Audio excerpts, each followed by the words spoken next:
Good Sabbath morning. I am excited and glad to be back. I know it's been about 2 weeks since I've done this. Just had some unforeseen circumstances come along. Not going to get into too many details, but the first week, me and my family, we were traveling throughout the week, visiting family down in Florida. And then the following week, while we were in Florida, I picked up an infection of some sort.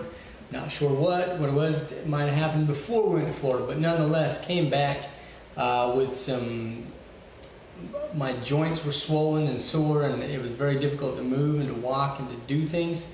But through God's grace, He's not done with me. The fact that He has given me healing and that I'm feeling much better now, it's just God saying, look, don't stop. You've still got a reason to be here, and I'm still got a purpose for you. So with that said, I was excited to get back into this, and we're just going to pick up exactly where we left off in Genesis 41. I'm going to try to, over the next week or so, do a little bit of catch up so we can get back on schedule. But I couldn't imagine not doing this, because as much as it's even this, as many times as I've gone through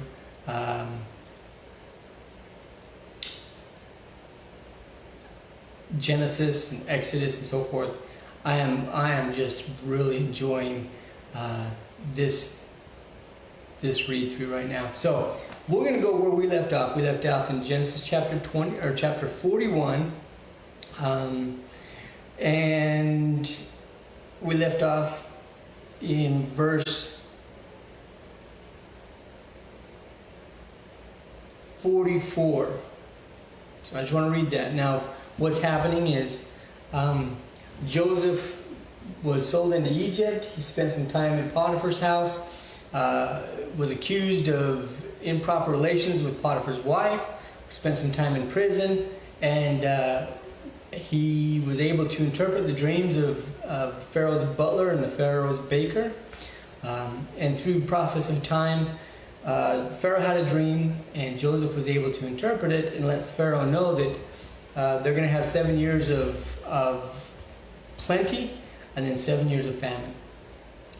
So Joseph interprets this. Pharaoh says, you know what, I need a guy like you to make sure everything runs smoothly and we make it through this. And so he gives Joseph all power in Egypt. Joseph is number 2. That's like saying in America, he's the vice president. He was the second most powerful man in the land of Egypt. So we'll just dive in with verse 44. Moreover, and now I'm reading from the ESV version.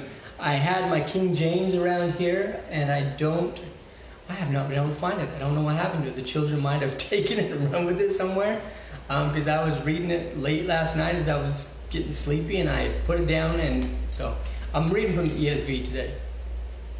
Verse 44. Moreover, Pharaoh said to Joseph, I am Pharaoh, and without your consent no one shall lift up hand or foot in all the land of Egypt. And Pharaoh called Joseph's name Zaphnath-Paneah. Now, that name is not a Hebrew name. Most likely it's probably an Egyptian name, for whatever the Egyptian language sounded like at that time. Because, you know, the Egyptian language we hear over in Egypt today is not the same language they spoke in the time of Joseph. Just as much as, you know, we can read 16th, 17th century English, doesn't mean it sounded like what we hear today. Great example is, you know, Australia, England, South Africa, New Zealand, America. There's so many countries, Canada, so many countries that speak English, but they all sound very different.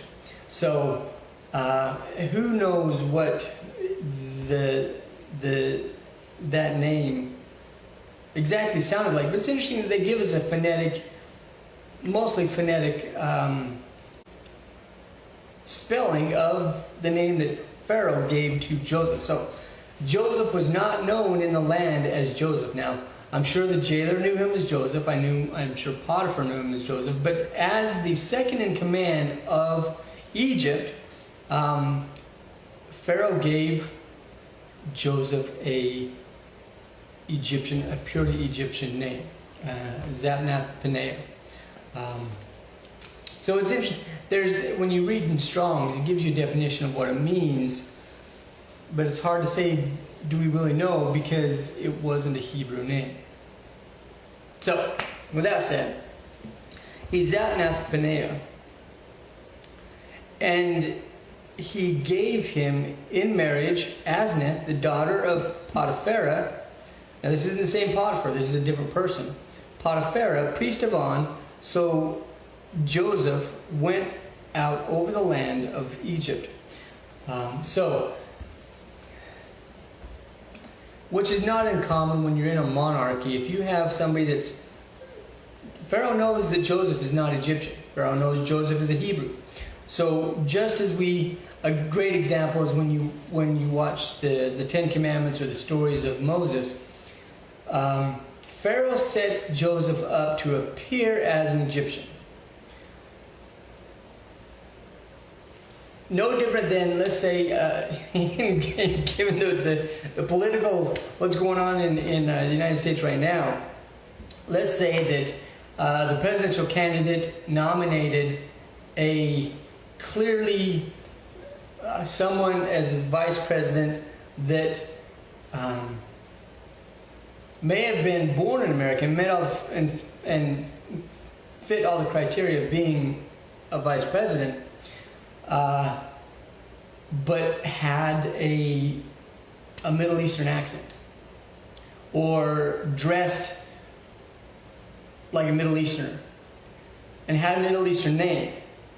I'm sure there would have been a lot of concern, and there would have been a lot of backlash.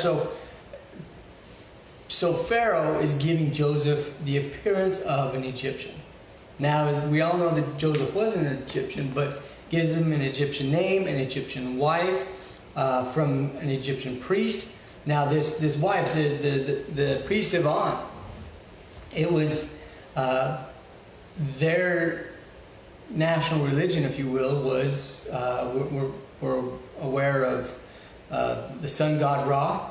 Well, that's who this priest was. He was the priest of Ra. And so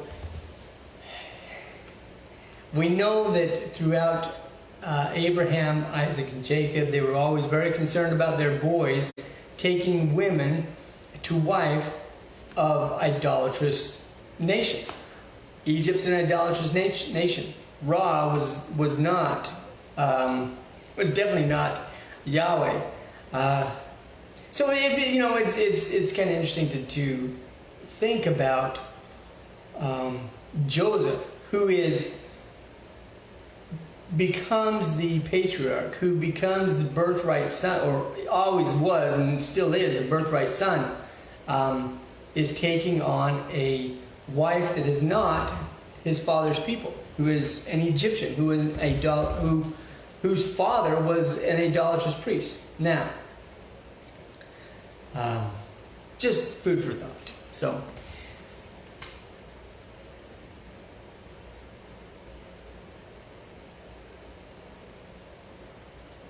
again, verse 45, and Pharaoh called Joseph's name Zapnath-Paneah, and gave him marriage Asnath, the daughter of Potiphera, priest of On. So Joseph went out over the land of Egypt. Verse 46, Joseph was 30 years old when he entered the service of Pharaoh, king of Egypt. Timestamp. Once again, we're getting some timestamp here. We know that Joseph was sold into Egypt when he was 17. We know that Joseph now, when he entered the service of Pharaoh, was 30. So Joseph was, from the time he was sold into Potiphar's house, served Potiphar, was put in prison, served in prison, was 13 years. Joseph was in bondage for 13 years. He was a servant, a slave, a prisoner for 13 years in Egypt. It's not very long. Now, as a young teenager, that probably felt like eternity. I remember how it felt going from 17 to 30 years old. That seemed like forever. That seems like a huge chunk of time. But now, where I'm at now, I go back and I think 13 years. Man, that wasn't very long. That went by like a blink of an eye. And I'm sure Joseph looks back at that as he got older in that same perspective. But 13 years is a long time, especially if you sold it as a teenager. You don't know what's going to happen to you.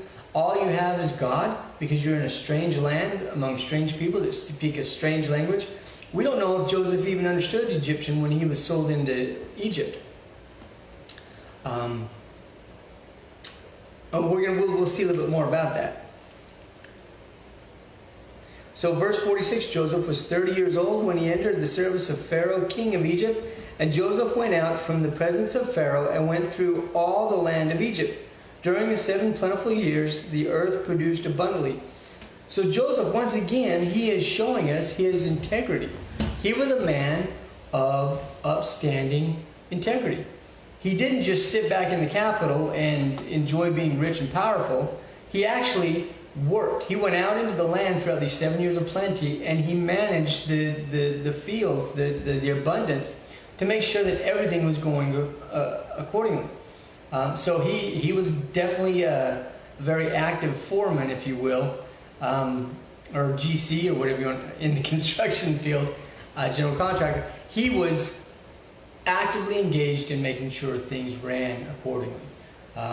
It's no wonder that he had the reputation of being a honest, humble man that did things. He wasn't just a lazy, entitled person.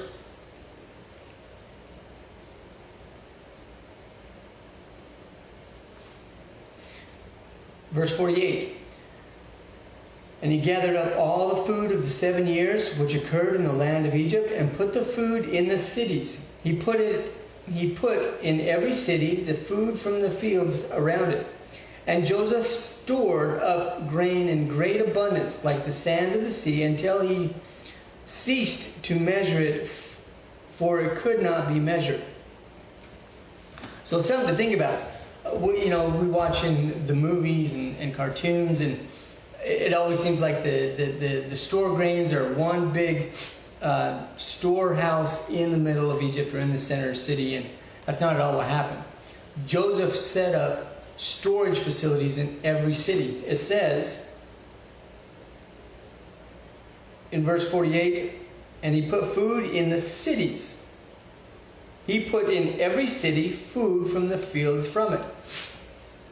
There wasn't enough room in the capital of Egypt, in the center of Egypt, to hold all this food. That's how much there was. There was so much that it couldn't be counted. That's how abundantly these 7 years produced for Egypt. Kind of makes me wonder, okay, at this point, we're about 500 to 600 years from the time of Noah. Only 500 to 600 years. It's not a lot of time. Think about, the population of the earth back in the 1500s, 1600s, compared to what it is now. The population was not that big. 500 years. It's only been 500 years since there was 3 husbands and 3 wives. We don't know that Noah had any more children after the ark. He very well could have, because he lived for many, many, many years after. So let's say 4 couples. There's 4 couples on the earth, and that's all that there was when the ark was settled. And it's only been 500 years, 600 years. Where was I going with this?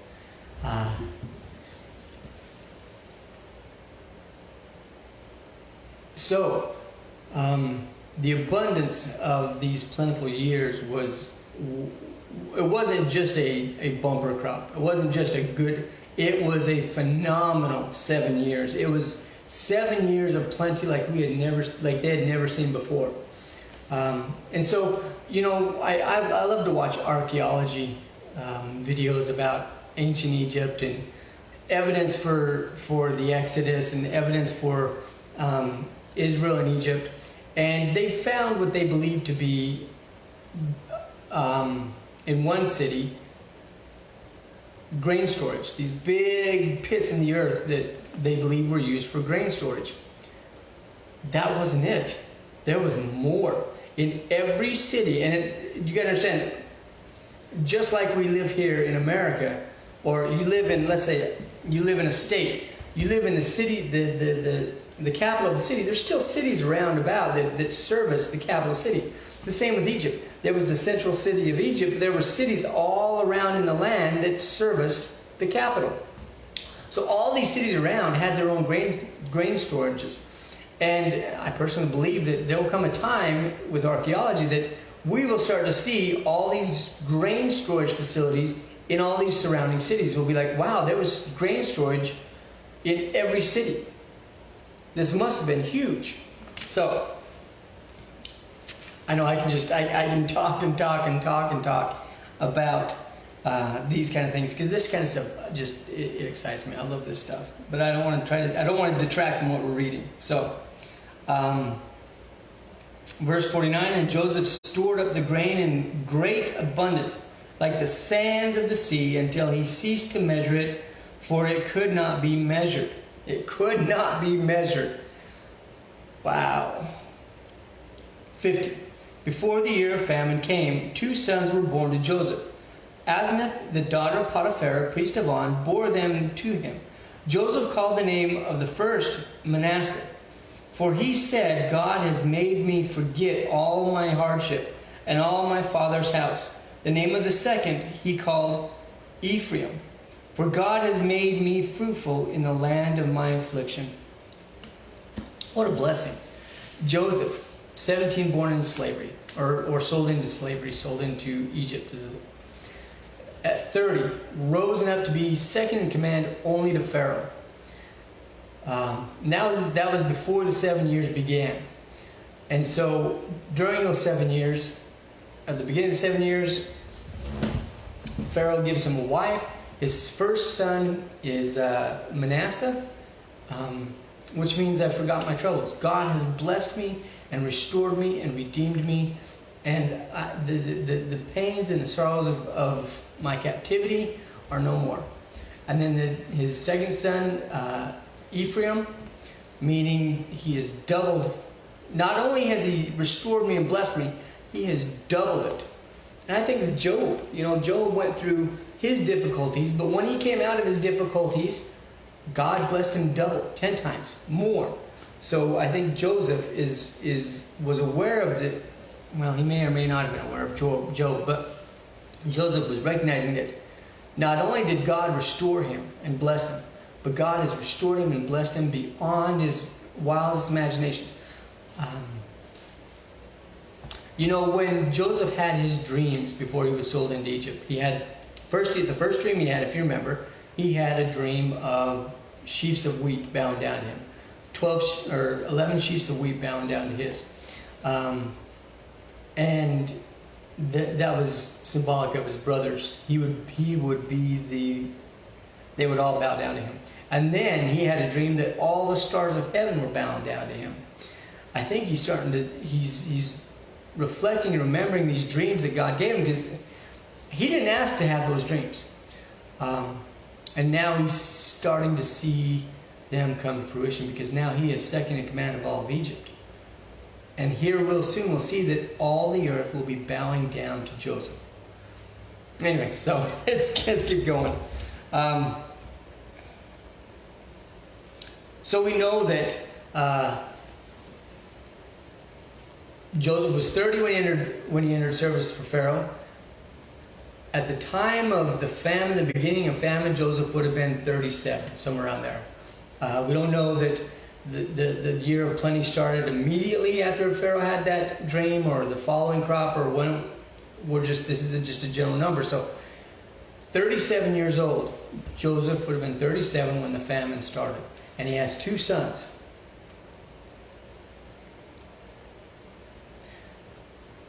And both of his sons were born during the years of plenty. Verse 53.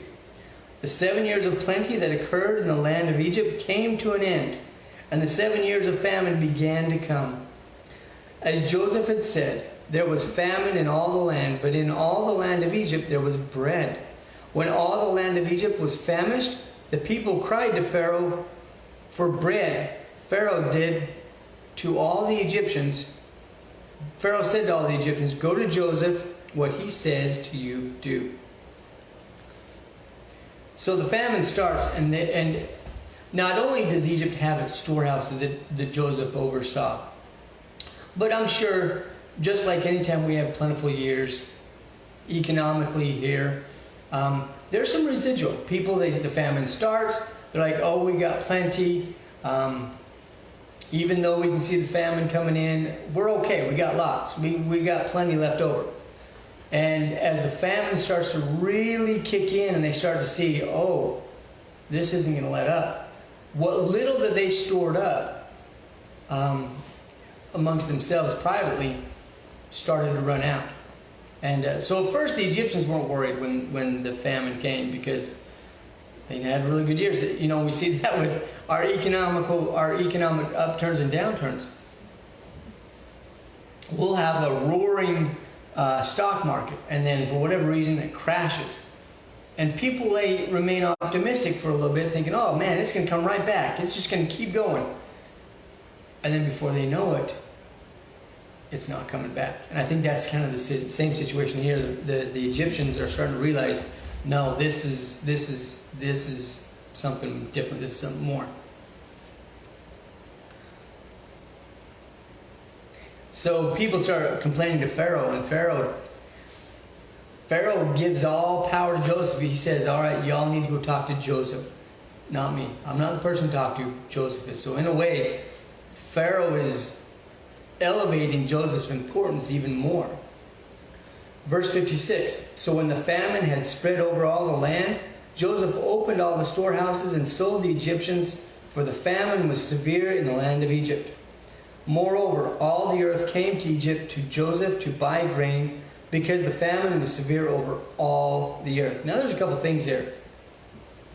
First of all, this was not welfare. This was during the 7 plenty years, Egypt became wealthy. It was a great crop. It was a great situation. Everything was roaring and going wonderful. People were, for lack of better words, they were prosperous. They were making money. It wasn't a money-based economy, but I'm sure their animals were reproducing like crazy.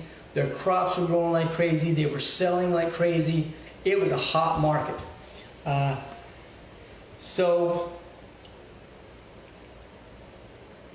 Egypt, Pharaoh didn't give out the grain.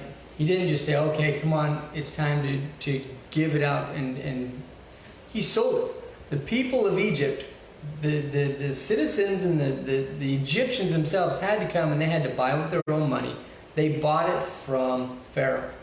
So we can see that, yeah, I'm sure there was a form of taxes to support Pharaoh, but now Pharaoh's house is going to become extremely wealthy, because all the money is going to become centralized into the house of Pharaoh. So all of the Egyptians are coming. They're starting to buy the grain.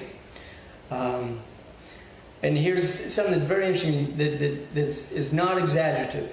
We think of all over the whole earth. How could there be a famine on the whole planet, on the whole earth?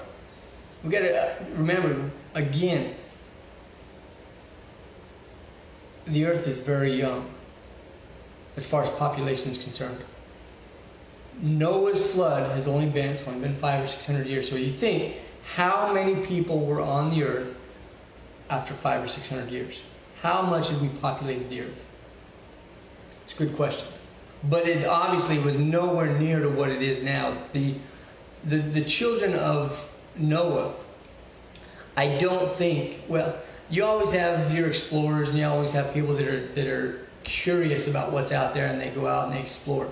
But in general, population had not spread over all the earth. The population of the earth was still very much localized and centralized right there around where Noah landed with the ark. Right there in Mesopotamia, right there in Canaan, right there in Egypt, right there in Babylon. That was the population center of the world. Everything outside of that was just kind of outliers. They were the frontier, the wilderness.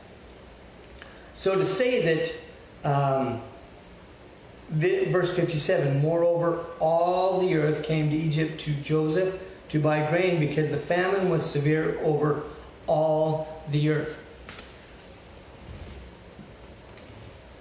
The vast majority of the population of the earth was feeling the full brunt of this famine. This famine was sweeping over Egypt. It was sweeping over Canaan. It was sweeping over Mesopotamia. It was sweeping over all the land, or all the population centers of that time. So it's easily to say, yes, this was affecting all the earth. So not only, this is where Egypt gets wealthy beyond imagine. Not only are the people of Egypt buying from Pharaoh the food, but people from all over the world are coming to Egypt because they hear Egypt has got food. Joseph's dream is coming to pass. Joseph's dream is coming true. All the people of the earth, all the lands of the earth are bowing down to Joseph. We'll talk more about that. But let's, I didn't expect to spend that much time on these few verses. Maybe it's just my excitement to get back into this. But we'll end it right there for now. Because this is where it gets bittersweet. The next chapter is where things start to get really, this is where family drama really starts to kick up. This is where redemption comes into play. It's one of the most heartwarming stories in the Bible. But anyways, with that said, let's just have a wonderful Sabbath, and I will catch you later.